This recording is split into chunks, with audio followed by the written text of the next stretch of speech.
Hello everyone, welcome to Maths online classes. Today I will discuss about question number 8, question number 9, question number 10 of exercise number 2.5. These questions are given at page number 49 in your book. So first of all you just open your book at page number 49 and after that we will start. So I hope you just open your book at page number 49. So let us start question number 8. Factorise each of the followings. First part आपको ये given है, second part आपको ये given है यहाँ पे. इसी तरह से आपको ये सब एक्सपेंडेड फॉर्म लिखी हुई है और आपको इनको short form meaning factorise form में लिखना है. इनके फैक्टर करने हैं आपको. तो उसको कैसे करेंगे अब देखते हैं. 8th का फर्स्ट पार्ट ये आपके सामने है. 8th क्वेश्चन का first part. 8a³ plus b³ plus 12a² plus 6ab². इस तरह से एक एल्जेब्रिक एक्सप्रेशन आपका लिखा हुआ है. सो हम उसको फैक्टराइज करते हैं. देखो हम इसमें यहाँ पे क्या नोटिस कर रहे हैं. 8a³ 8a³ को हम क्या लिख सकते हैं 2a का होल क्यूब. क्लियर है, क्योंकि 2 का क्यूब 8 होता है. 2 का क्यूब कितना होता है 8 होता है और a का क्यूब तो a का क्यूब है ही. आई होप आपको समझ आया होगा. b³ as it is. और यहाँ हम नोटिस कर रहे हैं हम इन दोनों टर्म में से. अब यहाँ पे अगर आप देख पा रहे हो, एक बार पहले देख लेते हैं हम थोड़ा सा. a³ plus b³. तो यहाँ पे a³ प्लस b³ एक आइडेंटिटी है हमारी. a प्लस बी का whole cube equals to a³ plus b³ plus 3ab और a प्लस बी. इस तरह का कोई स्ट्रक्चर यहाँ पे तैयार होगा तो उसको हम फैक्टराइज फॉर्म में इस तरह से लिख देंगे. सो हमें यहाँ पे इस तरह का स्ट्रक्चर बनाना पड़ेगा. क्लियर है. सो हम यहाँ पे क्या करेंगे, हम इन दोनों टर्म में से 3ab meaning 2a multiply b common ले लेंगे. क्योंकि यहाँ पे 3 तो 3 है, a की वैल्यू 2a है और b की वैल्यू कितनी है b है. क्लियर है. तो यहाँ पे हम 3 मल्टीप्लाई 2a मल्टीप्लाई b इन दोनों टर्म में से कॉमन लेंगे. यहाँ से अगर आप 3 multiply 2a multiply b common लोगे तो मीनिंग कितना कॉमन आएगा 3 2 जा 6ab कॉमन आएगा. इसका मीनिंग कितना होगा 6ab. तो 6ab अगर यहाँ से आप कॉमन लोगे तो यहाँ पे कितना बचेगा 6 कॉमन लेने के बाद 2 बचेगा और ab कॉमन लेने के बाद इसमें से आपको केवल a बचेगा. क्योंकि यहाँ पे आपकी a की 2 पावर है. a की 1 पावर बाहर जाने के बाद a की 1 पावर बची और b की 1 ही पावर है और वही b आपका बाहर चला गया 1 पावर के साथ, तो आपका b नहीं बचेगा. क्लियर है.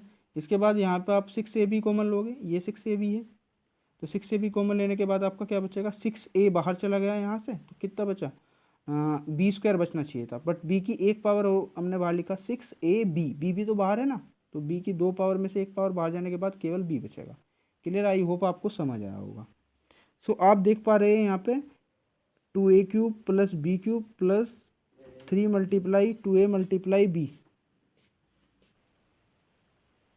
सो यहाँ पे आपका ये आपका इस आइडेंटिटी का यूज़ करते हुए एक्सपेंडेड फॉर्म का a³ plus b³ plus 3ab और a प्लस b, इस आइडेंटिटी का यूज़ करते हुए हम इस एक्सपेंडेड फॉर्म को इस तरह से लिख सकते हैं. तो 2a प्लस b का होल क्यूब हो जाएगा यहाँ पे. क्लियर है. और इसको आप ये चाहे तो आप यहीं पे छोड़ दें, यहाँ भी इसका आंसर सही है. बट आप इसको इस तरह भी लिख सकते हैं क्योंकि यहाँ पे क्या है 2a plus b raise to the power 3. तो इसको आप 2a plus b multiply 2a plus b multiply 2a plus b, इसको 3 टाइम मल्टीप्लाई में लिखने के बाद भी आप इसको इस तरह भी लिख सकते हैं. बाकी दोनों ही फॉर्म इसकी सही हैं आंसर्स में. क्लियर है. आई होप आपको ये फर्स्ट पार्ट समझ आया होगा. इसके बाद हम सेकेंड पार्ट करते हैं. सेकेंड पार्ट हमारे सामने है 8a³ minus b³ minus 12a² और प्लस 6ab². सो हम 8a³ को हम क्या लिख सकते हैं 2a का होल क्यूब लिख सकते हैं हम यहाँ पे इसको. और माइनस तो minus as it is. b³ को हम क्या लिख सकते हैं b³ लिख सकते हैं. तो यहाँ भी आप नोटिस कर पा रहे हो तो a³ माइनस b³. तो हमारी एक आइडेंटिटी होती है a³ minus b³ minus 3ab और a माइनस b. तो इसकी एक्सपेंडेड फॉर्म है, इसको हम a माइनस बी का होल क्यूब लिख सकते हैं. सो हम इसको अरेंज कर लेंगे पहले इस फॉर्म में. क्लियर है. सो अरेंज करते हैं. तो a³ minus b³ first 2 term तो हमारी इसी तरह अरेंज हो चुकी है. उनको हम जो हमारी लास्ट 2 टर्म है उनको भी हम अरेंज कर लेते हैं. इसमें से देखो हमारा क्या आता है, 3ab आता है, तो 3 तो 3 है, a और b, a की वैल्यू कितनी है यहाँ पे 2a है, और b की वैल्यू कितनी है b है, तो a की वैल्यू 2a और b की वैल्यू b के साथ हमने यहाँ पे इसको आगे करते हैं। इतना हमको इसमें से कॉमन लेना पड़ेगा इन दोनों टर्म में से, माइनस के 3 मल्टीप्लाई 2a मल्टीप्लाई b को हमें यहाँ पे क्या लेना पड़ेगा, कॉमन लेना पड़ेगा। आई होप आपको समझ आया होगा। इसके बाद जब हम इनमें से माइनस के 3 multiply 2a multiply b common लेंगे इन दोनों टर्म में से, तो यहाँ पे आपका कितना बचेगा, यहाँ पे आपका इस प्लेस पे तो आपका 2a बचेगा और इस प्लेस पे आपका माइनस का b बचेगा। क्लियर, आई होप आपको समझ आया होगा। और आपकी ये जो फॉर्म है एक्सपेंडेड फॉर्म है इस तरह से, तो यहाँ पे आप इसको किस फैक्टराइज फॉर्म में किस तरह लिख सकते हैं, शॉर्ट फॉर्म में किस तरह लिख सकते हैं, 2a माइनस बी का होल क्यूब है, क्योंकि अगर आप इसको रीड आउट करोगे तो 2a का क्यूब माइनस बी का क्यूब माइनस 3ab और 2a माइनस बी। क्लियर है। सो आपको अगर इसको रीड आउट करोगे a cube minus b cube minus 3ab और a माइनस बी, तो ये आप a माइनस बी का होल क्यूब पढ़ते हैं, और 2a cube minus b cube minus 3 multiply 2a multiply b और मल्टीप्लाई 2a माइनस बी, आप इसको किस तरह लिख सकते हो, 2a माइनस बी का होल क्यूब। क्लियर है। और अब हमने इसको इस तरह से लिख दिया तीनों की मल्टीप्लाई करके, क्योंकि इसके 3 फैक्टर हैं, सो हमको इसको 2a minus b multiply 2a minus b multiply 2a minus b हम इसको मल्टीप्लिकेशन में लिख सकते हैं। इसके बाद हमारा थर्ड पार्ट है हमारे सामने 8th क्वेश्चन का। सो स्टार्टिंग करते हैं। 27 को हम क्या लिख सकते हैं, 3 का क्यूब लिख सकते हैं, और हमारे सामने है यहाँ पे 125a क्यूब, तो हम इसको 5a का, उसके बाद यहाँ आइडेंटिटी में आता है आपका माइनस के 3ab और a माइनस बी आता है। यहाँ पे क्या आता है, a माइनस बी, अगर आप देख पा रहे हो a माइनस बी आता है। सो हम यहाँ से माइनस के 3ab कॉमन लेंगे, a की वैल्यू यहाँ पे 3 है और b की वैल्यू कितनी है 5 है, मीनिंग यहाँ से माइनस के 3 मल्टीप्लाई 5a कॉमन लेना पड़ेगा। क्लियर है। इतना हम कॉमन लेने के बाद यहाँ पे आपका बचेगा 3 और यहाँ पे आपका बचेगा माइनस के 5a। क्लियर है। सो अब इस एक्सपेंडेड फॉर्म को आप 3 माइनस 5a के होल क्यूब के रूप में लिख सकते हैं, और फिर इसके बाद 3 माइनस 5a का होल क्यूब आप 3 minus 5a multiply 3 minus 5a multiply 3 minus 5a की फॉर्म में लिख सकते हैं। सो आई होप ये पार्ट भी आपको अच्छे से समझ आया होगा। हम नेक्स्ट पार्ट की तरफ चलते हैं। नेक्स्ट पार्ट है हमारा फोर्थ पार्ट, ये है आपका 64a cube minus 27a cube minus 144a square B plus 108ab square. So आप अगर यहाँ पे ध्यान से देख रहे हो 64a क्यूब को आप 4a का होल क्यूब लिख सकते हो, और माइनस एज इट इज़ आपका बना हुआ है, और 27b क्यूब को आप 3b का होल क्यूब लिख सकते हो। सो आपको a की वैल्यू यहाँ पे आपको ऑब्जर्व हो पा रही है 4a है, और b की वैल्यू कितना है 3b है सॉरी। तो यहाँ भी आपका a माइनस बी का होल क्यूब भी आप बना पा रहे हो। वो क्या होता है, a cube minus b cube minus 3ab और a माइनस बी। समझ आया आपको। सो इस फॉर्म को हम यहाँ पे बना देते हैं, और फिर इसको हम इस शॉर्ट फॉर्म में लिख देंगे। क्लियर है। सो यहाँ पे हम दो टर्म को स्टार्टिंग की दो टर्म को हम बना चुके हैं a cube minus b cube की फॉर्म में। इसके बाद यहाँ पे आता है माइनस के 3ab, इतना आपको कॉमन लेना पड़ेगा। तो 3 मल्टीप्लाई a की वैल्यू कितना है यहाँ पे 4a है, और b की वैल्यू कितना है यहाँ पे 3b है। क्लियर। तो यहाँ पे इतना कॉमन लेना पड़ेगा हमें, minus 3 multiply 4a multiply 3b हमें कॉमन लेना पड़ेगा इसमें।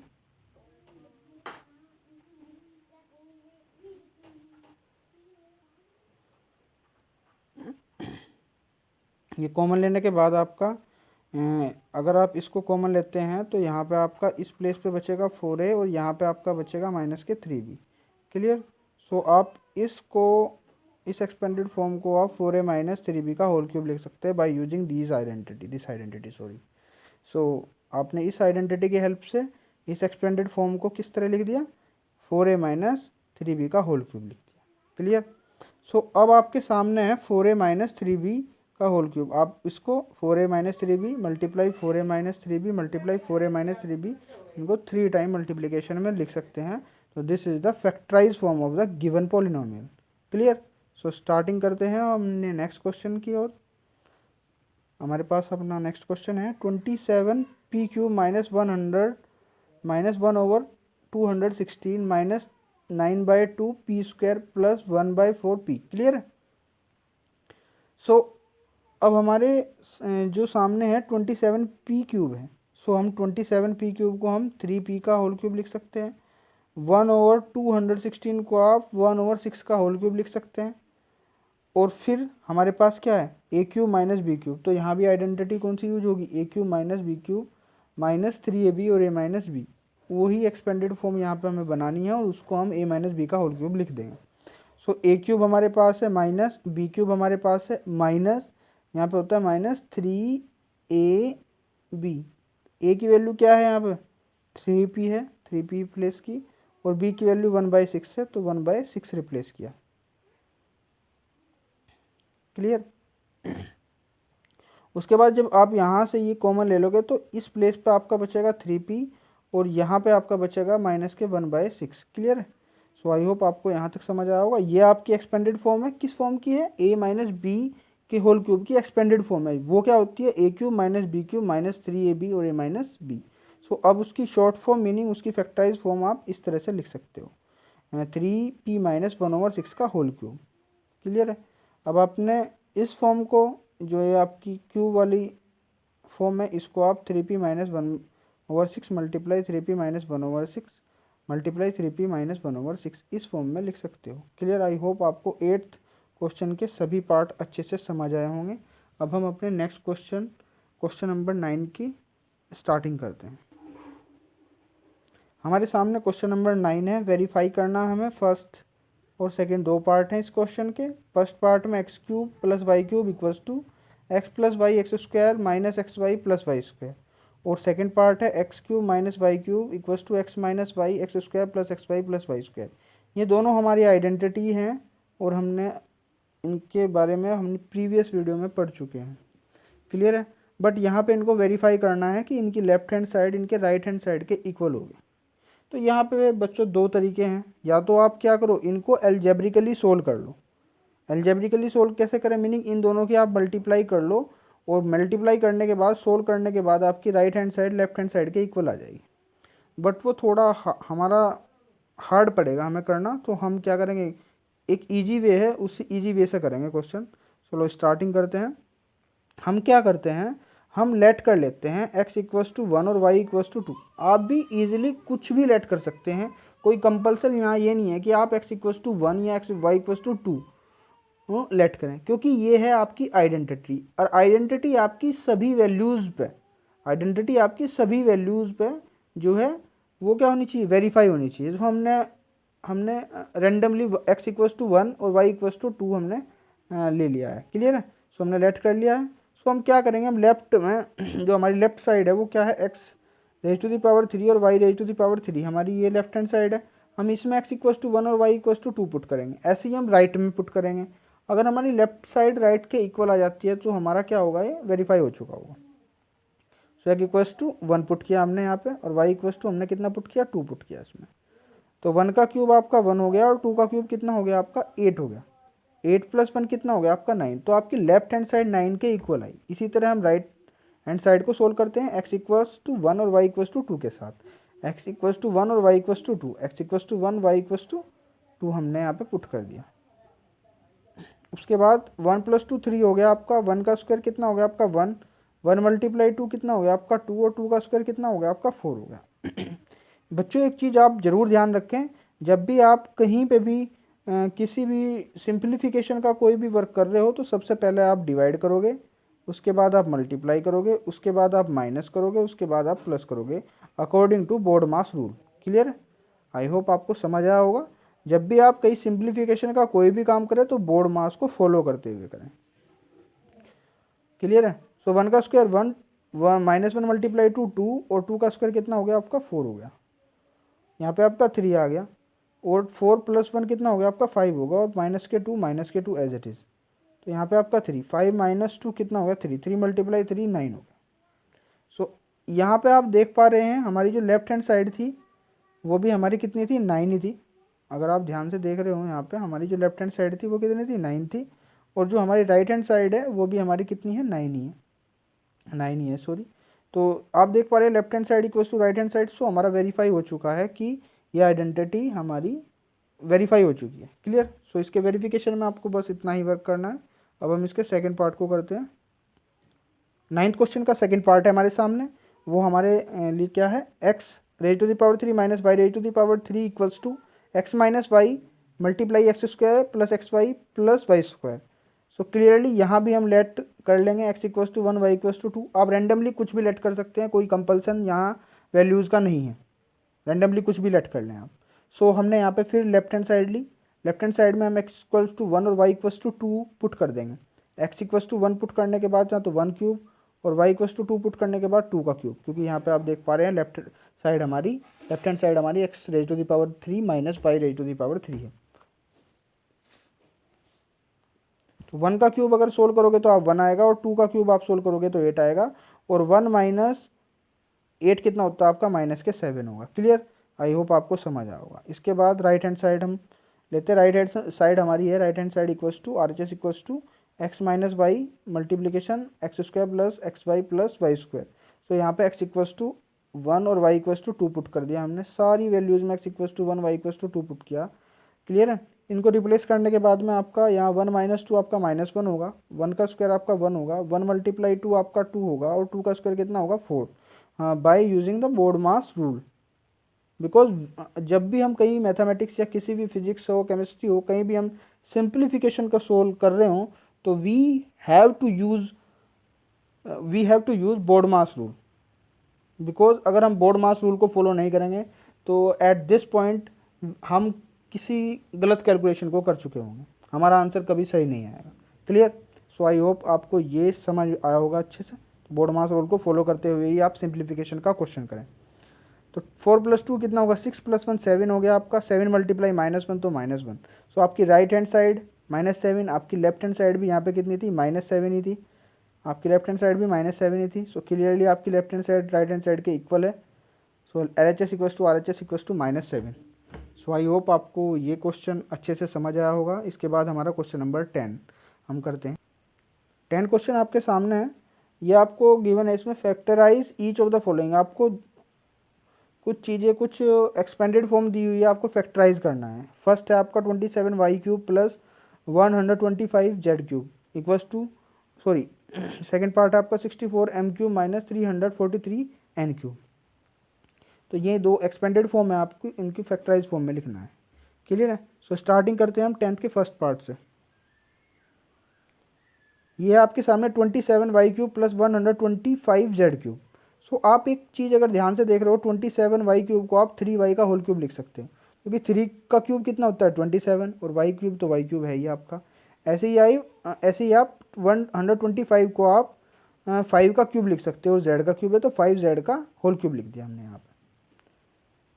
सो आप यहाँ पे अगर ध्यान से देख पा रहे हो तो 3y का क्यूब प्लस z का 5z का क्यूब। सो आप इसको किस तरह से लिख सकते हो, यहाँ पे किस आइडेंटिटी का यूज़ करके इसको फैक्टराइज कर सकते हो आप।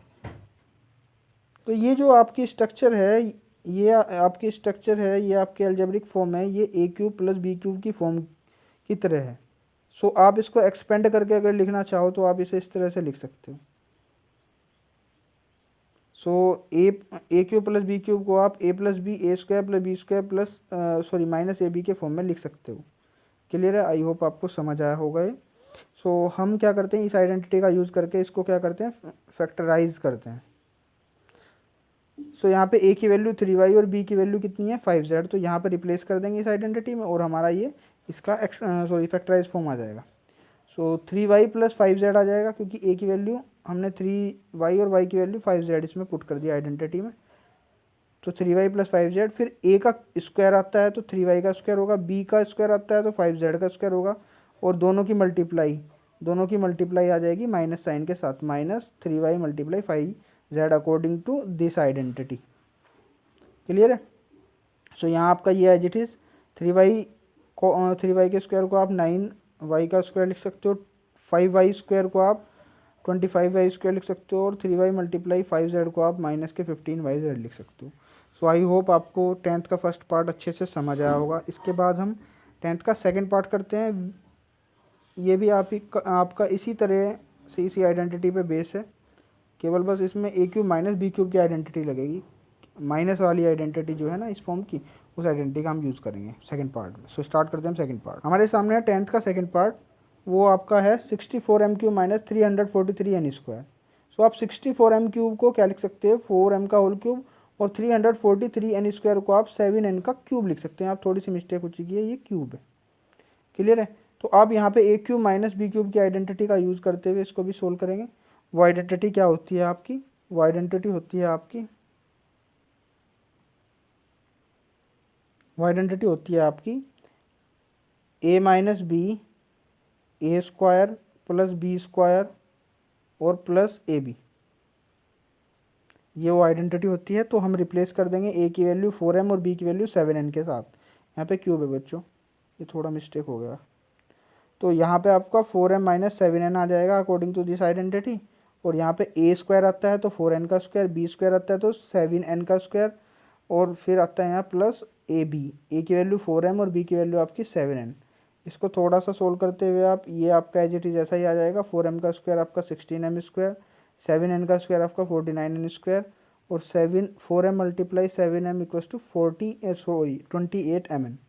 सो हमने यहाँ पे इसका सेकंड पार्ट भी सोल्व कर चुके हैं। तो आई होप आपको इस क्वेश्चन के सभी पार्ट समझ आए होंगे और प्रीवियस क्वेश्चन के भी सभी पार्ट समझ आए होंगे। सो अगर फिर भी आपकी कोई क्वेरी है, कोई आप चीज़, कोई भी फॉर्मूला आप समझ नहीं पा रहे, या किसी भी क्वेश्चन में कोई प्रॉब्लम है, तो आप कमेंट बॉक्स में, यूट्यूब के कमेंट बॉक्स में लिख सकते हैं, या फिर मेरे व्हाट्सएप नंबर पे भी क्वेरी कर सकते हैं। क्लियर है। सो आई होप आपको सब कुछ समझ आया होगा। Thank you and have a nice day. Thank you very much.